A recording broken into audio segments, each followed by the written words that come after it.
예, 오늘 이야기할 거는 이제 손실 종목을 탈출하는 거죠.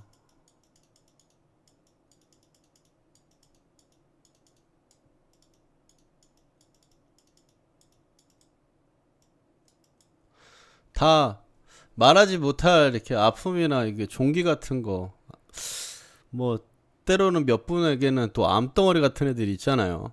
맞죠? 그 종목을 솔직히 암까지 번져버리면 아, 예, 암도 초기에는 잡을 수 있는데 주식이 암 정도까지 돼버리면 초기에 잡을 수 있나? 음, 어쨌든 종양이라는 게 몸에 있으면 어떻게 해야 돼요? 잘라내야 되죠. 예, 잘라낼 부분들은 잘라내는데 이 잘라낸다라고 하는 걸 여러 가지 이유가 있을 거예요. 종목이 회생 불가다. 이런 뭐 뉘앙스의 어떤 종목들은 사실상 그렇게 많지 않고요.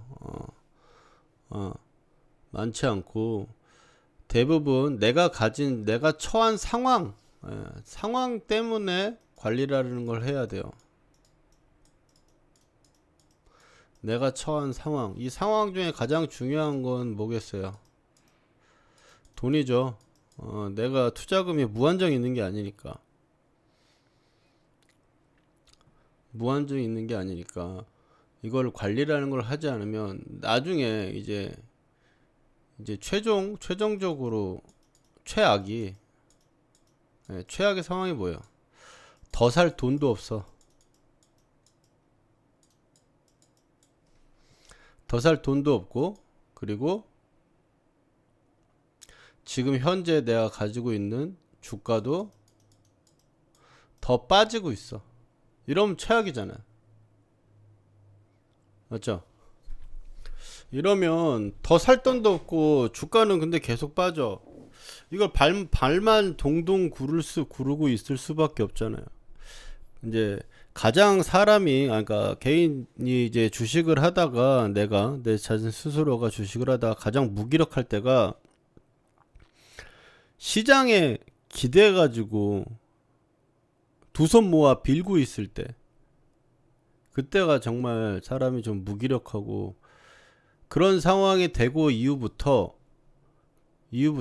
어떤 식으로든 그 상황이 해결될 때까지 다 털어내버리던지 아니면 그게 갑자기 올라와가지고 수익 실현을 해버리게 된다든지 다 해결이 되기 전까지 굉장한 자괴감과 굉장히 힘든 심리적인 상황을 보내게 돼요. 이 보내게 돼서 해결을 해버리면 또 그걸 뭐 존버를 해가지고 해결을 하게 되면 또 그걸 모르고 또 매매를 하다가 또 그런 상황이 되면 또 계속 뭐 존버하는 상황이 되겠지만 만약 어느 순간에 이걸 잘라내고 새로 시작을 해야 되잖아요. 정 안 되겠으면. 맞죠? 근데 잘라내는 시간이 어느 정도 내가 정해놓은 바운드리에서 정해져 있어야지 이게 너무 진행이 되면 이 구간에 이 힘들었던 이 심리가 계속 모여서 이 막바지에 거의 그냥 진짜 더 이상은 이르면 나는 생활도 못해. 약간 이런 상황까지 돼버리게 되면 조바심은 조바심이지만 불안감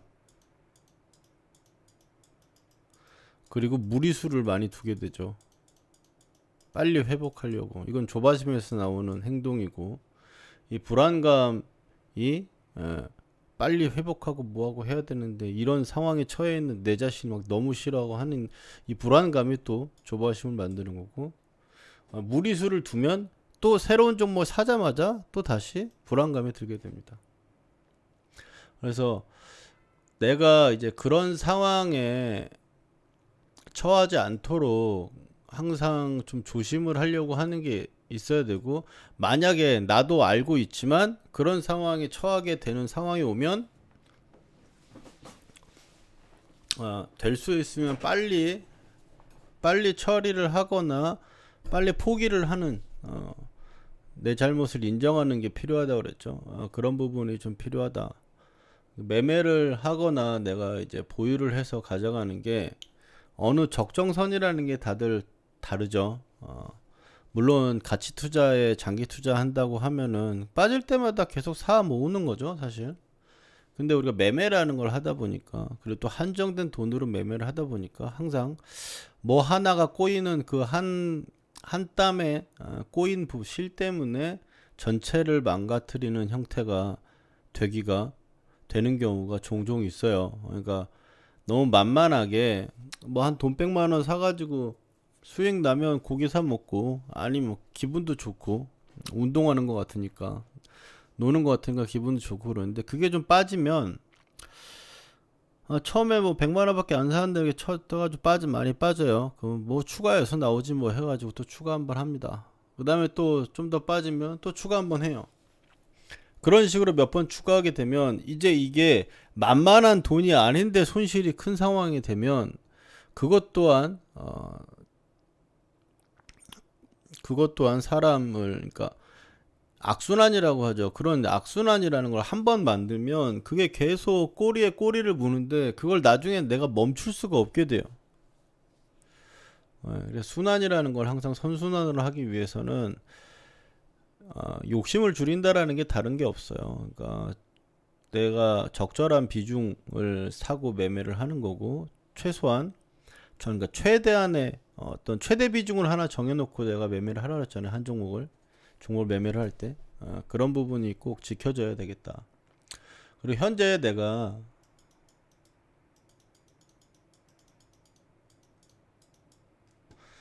손실난 종목을 내가 가지고 있어요.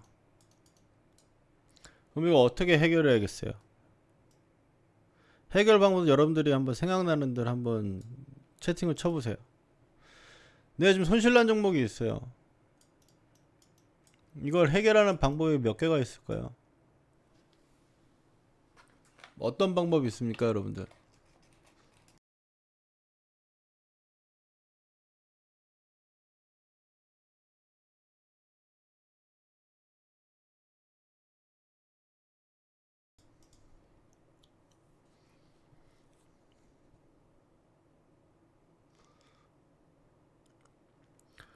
손실난 종목을 내가 관리를 하는 방법은 뭐 대표적으로 손절매가 있겠죠. 그리고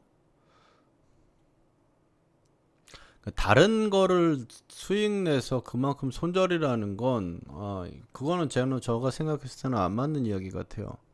그러니까 수익 내야 그만큼 손절하는 게 아니라, 손절할 종목은 그 종목에만 대해서 기준을 가지시고, 다른 걸 이제 매매를 하는 건 또 다른 이야기죠. 왜 이런 얘기를 하냐면, 원래 이제 다른 거 수익 내서 그만큼 손절, 약간 뭐 다른 뭐 비슷한 내용이기도 하고 다른 개념이기도 한데, 선물이라든지 이런 뭐 인버스,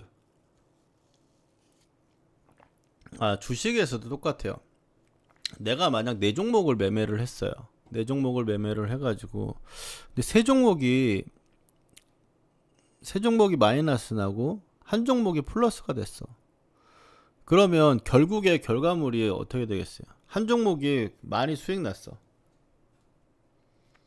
한 15% 정도 수익이 났어요. 나머지 종목들이 한 3개가 한 4% 정도 손실이 났어.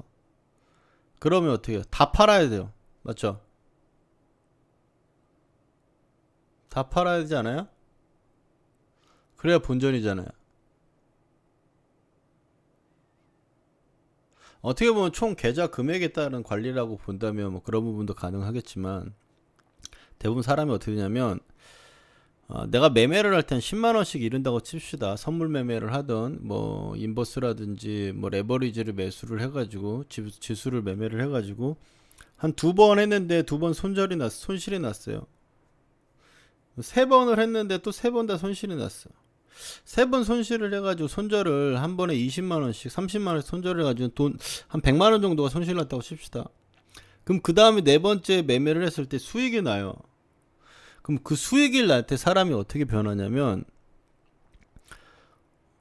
그 수익이 났을 때 그 수익이 난 포지션에 내 위치, 그리고 차트라든지 지금 현재 흐르고 있는 거에 대한 내 기준에 대해서 매매를 해야 되는데, 100만원 수익 날 때까지 안 팔아. 그래서 결국에 6, 70만원 수익이 난 뭐 70만원, 80만원 수익이 난 그것도 결국엔 손절하게 돼요. 주식도 마찬가지예요.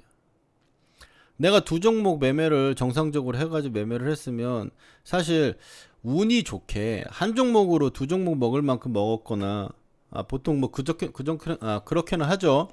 기대 손실보다는 기대 수익이 큰 거를 매매를 하니까 손실 5% 잡으면 수익은 10% 잡는다고 봤을 때 내가 세 종목을 가지고 손절을 계속 해가지고 5%씩 손절을 했으면 나머지 한 종목의 수익이 한 10% 나면 팔아야 되잖아요. 내 원래 목표니까. 근데 안 팔아요. 그 손실 나머지 거를 다 메꿔주기 위해서. 잘 올라왔고 수익 준 종목이 뭐가 잘못이라고 내가 잘못 산 나머지 세 종목에 대한 손실을 책임져 줘야 됩니까? 그렇죠. 그래서 수익을 내고 나서 그만큼 손절하는 거는 되게 안 좋은 행동 같아요. 그러니까 각 종목마다 내가 처음에 들어갈 때 보통 화장실 갈 때랑 나올 때랑 틀리다라는 이야기 사람 이야기 할 때 많이 얘기하잖아요. 화장실을 갈 때 휴지에다 쓰세요. 내 화장실에 나오면 뭘 할 건지. 그리고 그 종목을 만약 내가 들어가게 되면 그 휴지를 보면서 그 종목을 그거대로 대응하려는 연습이 되게 필요해요. 이게 사람이 기계적으로 될 수는 없지만 기계적으로 하려고 노력은 해야 되거든요. 그래서 손절매하는 방법이 있겠고 그 다음에 존버라고 하는 버티기가 있겠어요. 그 다음에 이제 추가 매수. 물타기라는 소리는 별로 안 좋으니까 추가 매수라고 합시다.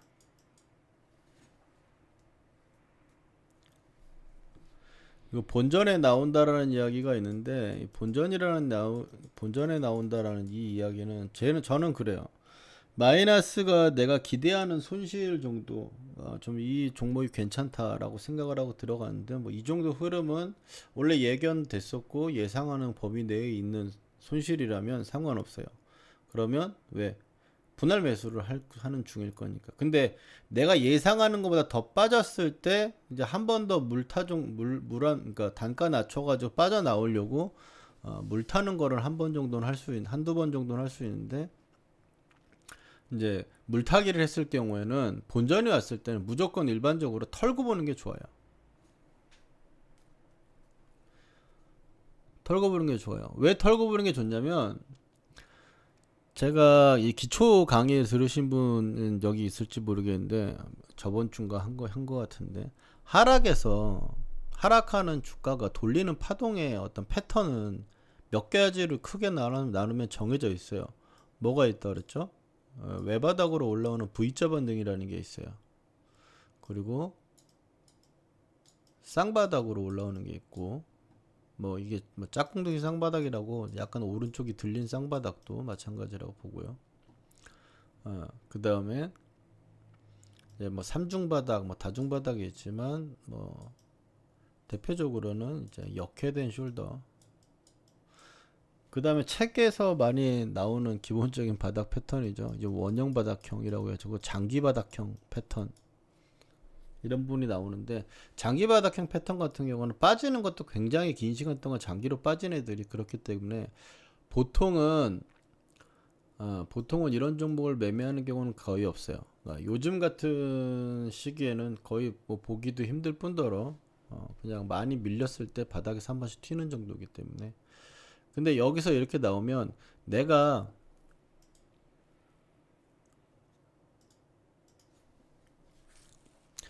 여기서 들어가서 분할 매수를 했다고 칩시다. 여기서 들어가서 한번 추가 매수 했는데 내 단가가 이 정도였는데 MMO에서 더 빠졌어. 추가 매수를 한번 했어요. 그럼 또 올라와 가지고 어떻게 돼요? 또 바닥을 확인하는 게 생기죠. 또 마찬가지예요. 여기도 지금 이해되세요? 무슨 얘기하는 건지? 여기서 사가지고 여기서 추가 매수를 했단 말이에요. 그럼 단가 약간 위거나 뭐 이런 식으로 올라왔겠죠. 이 정도 왔을 때.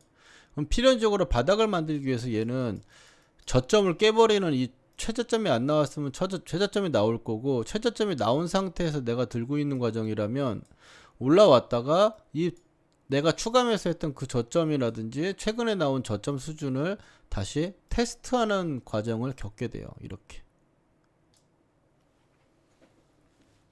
이해하셨죠? 그리고 여기서 W라든지 W 뭐 이렇게 쌍바닥 패턴들이 나왔을 때도 마찬가지.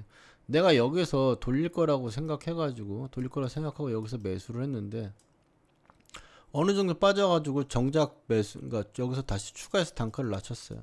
그렇게 올라오면 내 단가 위까지는 또 살짝 올라왔다가 다시 저가를 테스트하는 방법이 나오겠죠.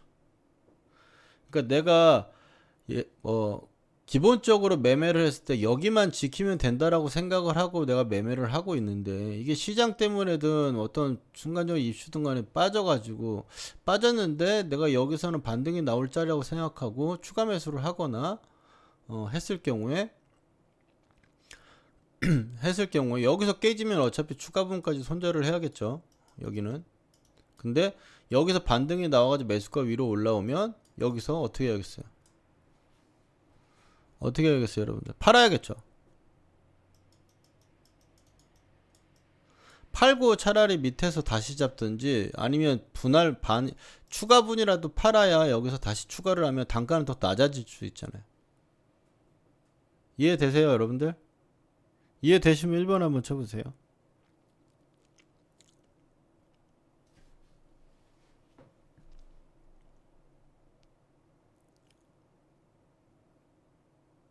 어, 50분이 있는데 1번을 왜 안 치는 거야? 다 휴대폰으로 보시는 분이 맞나? 아니, 휴대폰으로 보시는 분이 좀 계시네. 휴대폰은 이해합니다. 휴대폰으로 보시는 분이 꽤 많구나.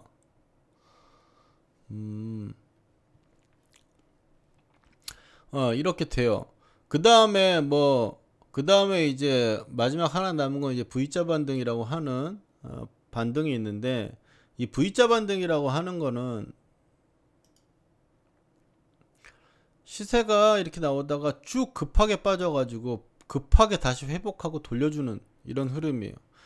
근데 여러분들이 주식 차트를 보다 보면 이 V자 반등이 이런 식으로 나오는 종목이 많은 편이에요? 아니면 적은 편이에요?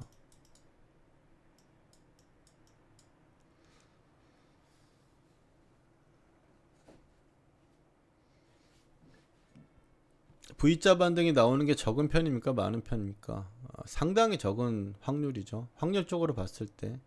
그러니까 케이스로 봤을 때 굉장히 적은 케이스에서 V자 반등이 나오는 거고, 그 V자 반등 같은 경우는 내가 이제 매수가를 위로 올라오고 뭐하고 했을 때 뭐 내가 팔까 말까 고민도 안 하게 올려줘요. 네. 그런 종목은 내가 굳이 걸어놓지만 않으면 어쩔 수 없이 수익을 더 먹게 돼.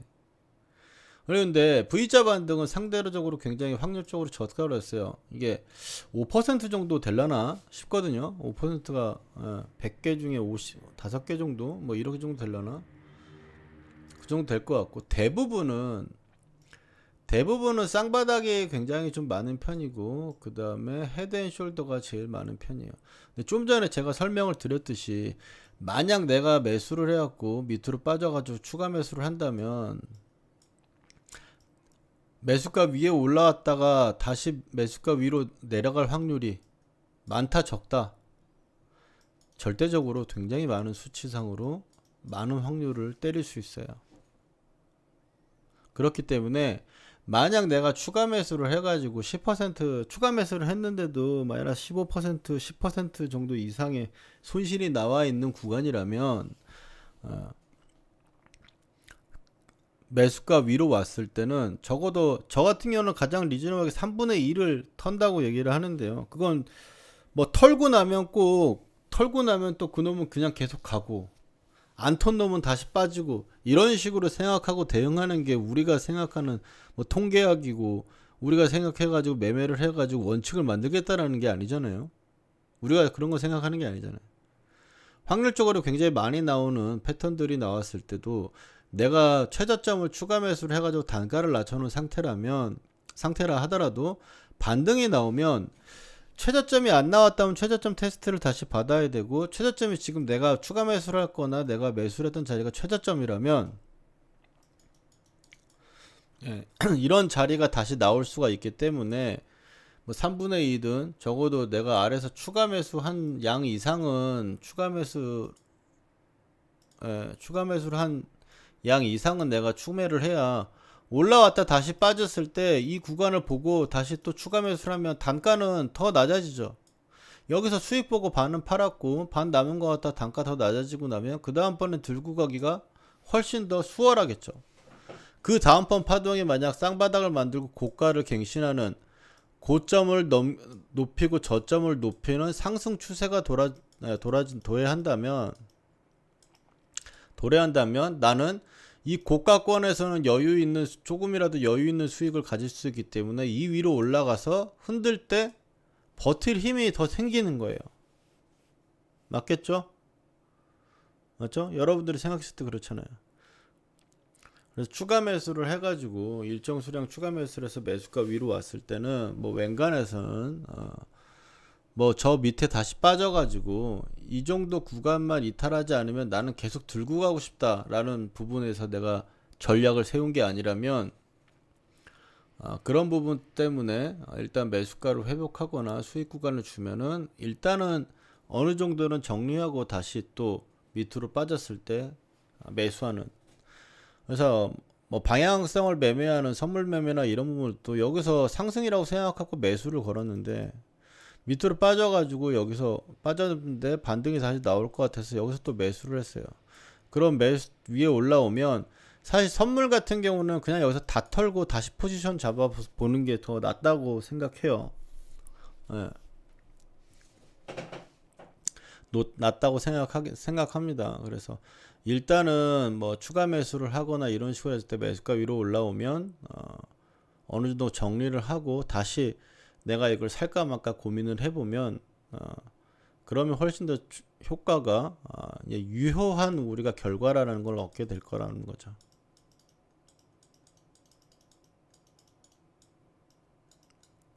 무슨 말인지 아시겠죠, 여러분들?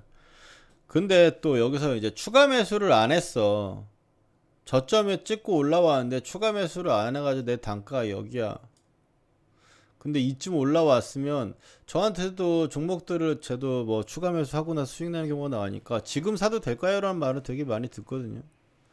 근데 애매한 가격에서 사가지고 하면은 그러니까 이렇게 빠졌다가 이렇게 반등을 주게 되면 여기서 사고 여기서 내가 추가 매수를 했다면 단가가 이 정도가 돼야 될 건데 맞죠? 그러면 떨어진 폭의 절반을 나눌 수가 있잖아요. 사실 여기서 절반보다 3분의 1 지점으로 만들어야 고 아래쪽에서는 사실 좀 더 수량을 더 사야 돼요. 항상 모든 파동이. 이건 나중에 이제 기회가 되면 이건 기초 내용은 아닌데 일리어트 파동이론에서 이제 최소 반등치라는 걸 계산해 가지고 제 블로그에는 좀 글 같은 게 하나 있긴 해요. 그래서 한번 보시면 초보분들은 보셔도 이해가 좀 약간 어려울 것 같은데 그래도 한 땀 한 땀 읽다 보면 또 하나하나 이해가 되는 거니까 한번 궁금하신 분들은 나중에 한번 찾아보시고요. 근데 이 정도까지 와 있는 상태에서 추가 매수를 하게 되면 내가 이게 단가가 이 정도가 되니까 이 전체 빠진 폭의 3분의 2 정도 위에 단가가 돼요. 이게 애매한 단가가 돼 버리는 거죠. 그래서 추가 매수를 안 했을 때 반등이 나온다면 근데 추가 매수 할 정도까지 빠진다. 이게 뭐 3%, 4% 이런 식으로 단타 얘기하는 게 아니에요. 10%, 15%, 20% 이런 적게 하락이 나오고 나서 회복하는 국면이면 일단은 파는 거에 치중하는 게 좋습니다. 이해되십니까? 일단은 팔고 나서 차라리 그 다음에 또 다시 쳐다봐요. 이거 다시 살 건지 말 건지.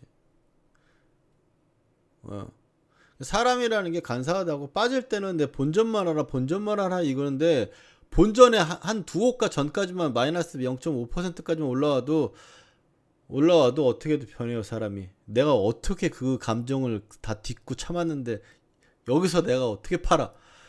못 먹어도 고지. 이게 된다. 이게 이런 식으로 바뀌어요 사람이. 본전없는 사람이 그렇게 바뀌어. 그럼 올라왔다가 다시 또 빠져갖고 마이너스 나면 네, 하느님 아버지 다 찾으면서 다시는 안 그럴 테니까 이번 한 번만 구해달라고. 근데 그게 반복이, 그러니까 누구나 실수는 할 수 있어요. 근데 실수가 연속성을 띠게 되면 그거는 실력이 되는 거잖아요. 알고 있는데 안 하는 거는, 어, 안 하는 건 어떻게 할 수가 없죠. 저 사람이랑 나랑 뭐 사이가 좋고, 우정도 있고 사랑도 있는데 서로 안 맞는다라는 게 분명히 있어요. 그럼 서로 노력을 해서 고쳐야 되는데 나도 모르게 자꾸 그게 툭툭 튀어나와. 그러면 그 사람과의 만남이나 인간관계가 계속 지속적으로 점점 좋아질 수가 있을까요? 네. 아니님 어떻게 생각하세요? 점점 좋아질 수가 있겠어요? 이게 뭐 결혼하신 분들은 남편과의 관계든 혹은 자식과의 관계든, 결혼 안 하신 분은 연인과의 관계든 친구와의 관계든 한번 생각을 해보세요. 그게 좋아질 수가 있을까요?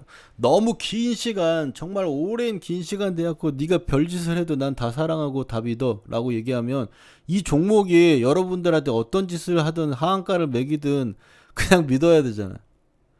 근데 여러분 그럴 생각 없잖아요. 맞죠? 그리고 무조건적인 사랑은, 네, 엄마만 하는 거잖아요. 네, 부모님만 하는 거잖아요. 무조건 사랑은.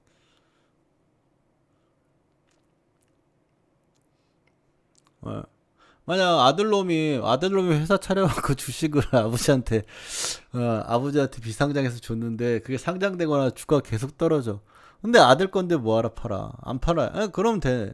근데 그렇게 우리가 하는 게 그렇게 하려고 한 게 아니고, 우린 비즈니스를 하려고 매매를 하는데, 어,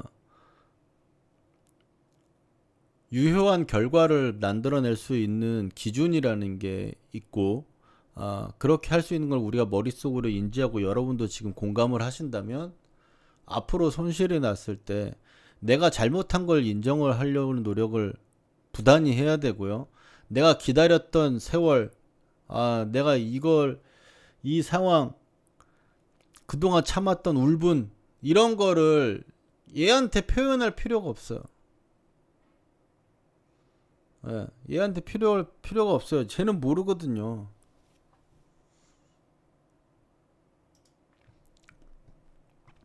그리고 제가 저번에 강의할 때 얘기를 이제 했었는데 이건 마지막으로 이야기를 할게요. 손실 나 있는 종목.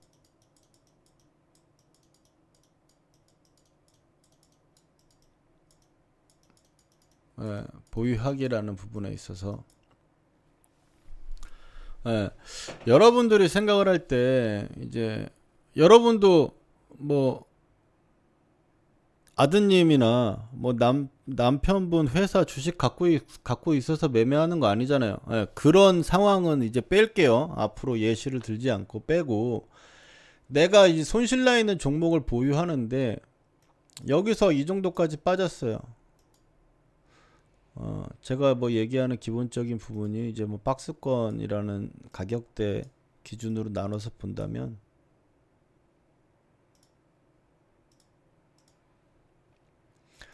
이렇게 빠졌어요. 여기까지. 여기서 내가 매수를 했는데 이렇게까지 빠졌어.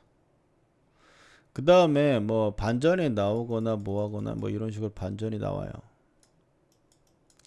그 다음에 이제 이렇게 왔는데 여기가 나는 지지선이라고 생각을 하고 있어요. 그러면 지지선이라고 생각하면 여기서 추가 매수를 해야겠죠.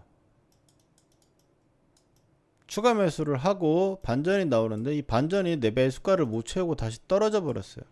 그럼 여기서까지도 한번 추가 매수 하려고 생각을 해갖고 2차 추가 매수를 한번 진행했습니다. 여기도 지지선이라고 생각했어.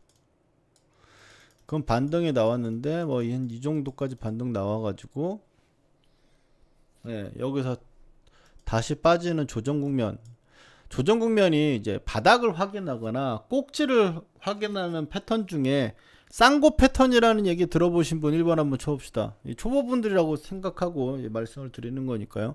쌍고 패번, 좀 전에 말했던 쌍바닥 패턴, 이런 식으로 나오는 고가 패턴들 있죠. 이 패턴이 원래는 헤드앤숄더 패턴이고 이거는 원래 역헤드앤숄더 패턴이 이 조정이라고, 그러니까 보정이라는 게 있어요. 주가가 이런 식으로 이렇게 보정을 잡아서 쌍바닥을 만들면서 기간을 잡는데, 그 대신에 이 가격의 조정, 이 저점을 추가적으로 만들지 않는, 이게 기술적 분석의 한 이론인데 이거는 어려운 부분이니까 대강 뭐 뉘앙스만 알고 계시면 되겠고, 이 밑에서 빠졌을 때 추가 매수를 해갖고 어느 정도 올라왔다가 뭐 매수가 위로 올라오면 이제 여기서 어떻게 할 거야? 2차 추가 매수까지 했다라는 건 내가 이 정도까지는 빠질지 몰랐는데 뭐 시장이 갑자기 밀려갖고 더 빠졌거나 아니면 낙폭이 생각보다 과대했거나 이랬을 경우에 내가 여기서 만약 이쯤에서 팔아버릴 수도 있지만, 뭐 여기서 이만큼 더 손실을 조금 더 보더라도 이게 반전을 이제 지지선이라고 생각되는 부분에서 반전을 노릴 수 있으니까 있다면 여기서 추가 매수를 기다렸다 추가 매수를 해가지고 올라오면 그거 가지고 이제 관리하는 쪽으로 내가 방향을 잡았다면 추가 매수 할 수 있을 거 아니에요. 손절을 원래 하려는 부분이 살짝 깨졌다 하더라도, 맞죠? 그런 식으로 해가지고 접근을 했다면, 접근을 했는데 매수가 위에 올라왔어. 그럼 어떻게 하라 그랬어요? 수익 났을 때 산만큼 반팔기는 그냥 정말 약간 뭐라 그럴까, 교과서예요. 교과서에서 얘기하는 내용이고, 교과서의 내용이고, 일단 마인드는 어떻게든 부담 없이 덜어낸다. 왜? 나는 이 기간 동안 고민했고 이 가격 동안 힘들었으니까 비중 조절에 대한 마인드를 갖고 있어야 된다. 여기까지 오케이? 네. 그리고 오케이라면 이제 올라오고 나서 이제 다시 빠질 때 이 쌍바닥이라는 걸 만들고 다시 돌릴 수 있어요. 쌍바닥. 보통 이런 주식 경원 중에 이런 얘기가 있어요. 주식은 뭐 외바닥으로 오르지 않고 외봉으로 떨어지지 않는다. 그러니까 고가의 희열을 맛본 사람과 고가에서 그 희열에 동참하지 못한 추격 매수자들이 어느 정도 빠지면 달라붙는단 말이야. 그래, 천정권에 있는 애들이 고가에서 강한 애들은 잘 안 빠지고 위에서 고가를 더 치거나 한 번씩 더 그러는 게, 와, 저렇게 강한 거 나도 갖고 싶다라는 마음이 너무 있고, 또 얼마 안 사가지고 들고 있는 사람은 좀 빠지니까, 와, 나 저거 이렇게 좋은 걸 내가 이거밖에 안 샀어? 그럼 더 사고, 정말 잘 올라가는 걸 들고 있으면은 내가 몰빵을 했어도 아까워. 아우, 이거 돈이라도 빌려서 하고 넣었어야 되는데. 아, 이거 차랑, 진짜 차랑 마누라 팔고, 마누라 빼고는 다 팔아갖고 넣었어야 되는데, 이렇게 된단 말이야. 그래서 외봉으로 빠지는 경우 별로 없어요. 그냥 또 이제 반대로, 무슨 내용이지, 그러니까, 이해를 하면 쉬워요. 그럴 것 같잖아. 맞죠? 막 빠져갖고 저점을 만드는데 겁났단 말이야. 겁난데 갑자기 그 겁나는 시간을 지나가지고 반등이 좀 나와. 반등이 좀 나오면 어떻게 돼? 이제 또 희망에 차 있어. 공포했던 시간은 어딘가 죽어나고, 아직 마이너스긴 해. 아직 마이너스긴 하는데 반등이 나오면 이제 가자 이런단 말이야. 그래서 어느 정도까지 올라와요. 올라오면 그러면 여기서 어떻게 돼? 여자분들은 다 팔아. 여자분들은 다 팔고, 남자들은 이제 기다린 게 억울해서, 혹은 여기서 반등을 해가지고 만약 여기서 추가 매수해서 반등을 하잖아. 그럼 이 중간 정도 자리에서 이 고가를 뚫을 것 같은 느낌이 들 때 또 더 사, 오히려. 죽으려고 그냥 더 사. 남자분들이, 저도 남자지만 항상 약간 순정적이야. 맹목적이고 순정적입니다. 감성적으로 좀 그래요.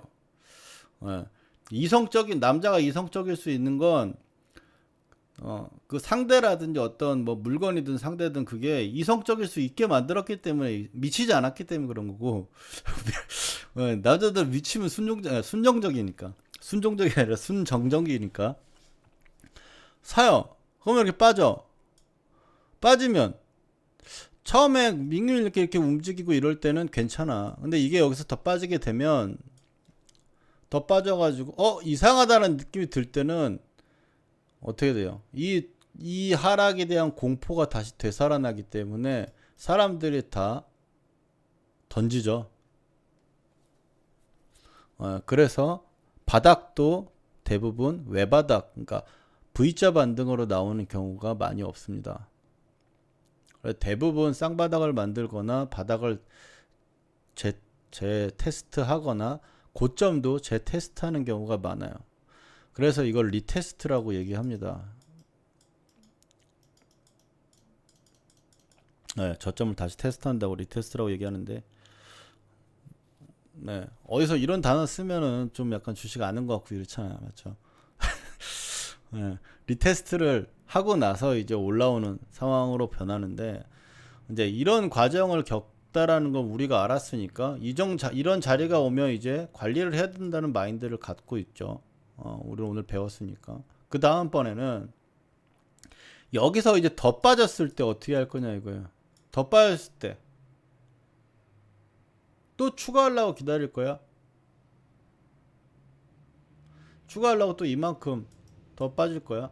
어느 순간에는 내가 이거를 손절을 해야 되는 구간을 정해놔야 된다는 거예요.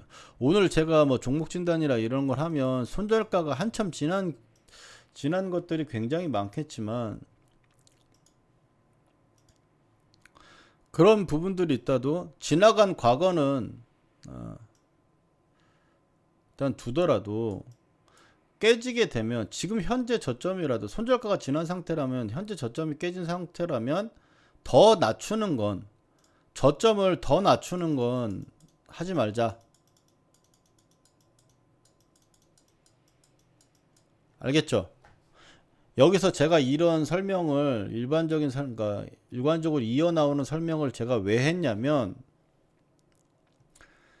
이제 추가 매수라는 거를 할 때 추가 매수는 할 수 있을 때 하는 거예요. 그러니까 내가 할 거라고 생각을 하거나 이때쯤 오면 해야지라고 생각했던 자리 거기선 추가 매수를 하는 거예요. 근데 이 종목이 너무 빠지거나 더 이상 살 여력이 없거나 아니면 여력이 없거나 이 종목이 너무 빠지거나 더 빠져버리거나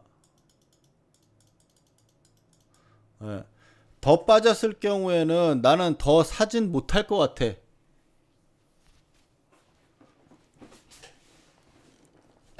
더 사진 못할 것 같아. 빠진다면. 거기서 마지노선을 잡아야 된다라는 거야. 그러니까 빠지는 걸 내가 지금 최근에 나온 저점을 깨고 내려오는 걸 내가 보려면 하락은 저점이 낮아지고 고점이 낮아진다고 그랬어요. 저저 고저라고 얘기했고 상승은 저점이 올라가야 돼요. 무조건. 고점도 올라가야 되고. 그러니까 고인데 저점이 올라가고 고점이 올라가는 상태가 상승 추세고 내가 원하는 추세인데 그게 아니고 저점이 낮아지는 추세를 한 번 맞았어. 추가 매수했어. 그럴 수 있어요.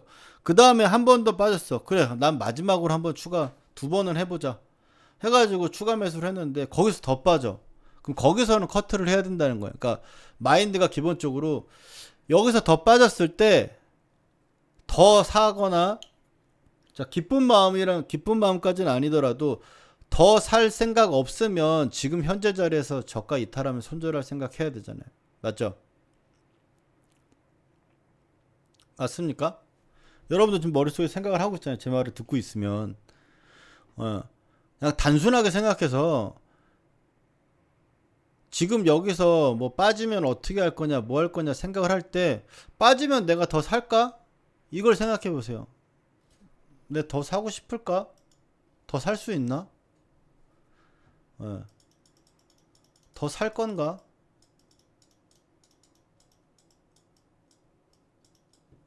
라는 생각을 하면 답은 여러분도 알게 되는 거죠. 맞죠? 그래서 오늘 이제 하락에 대해 손절하는 종목에 대한 뭐 탈출하는 부분들에 대해서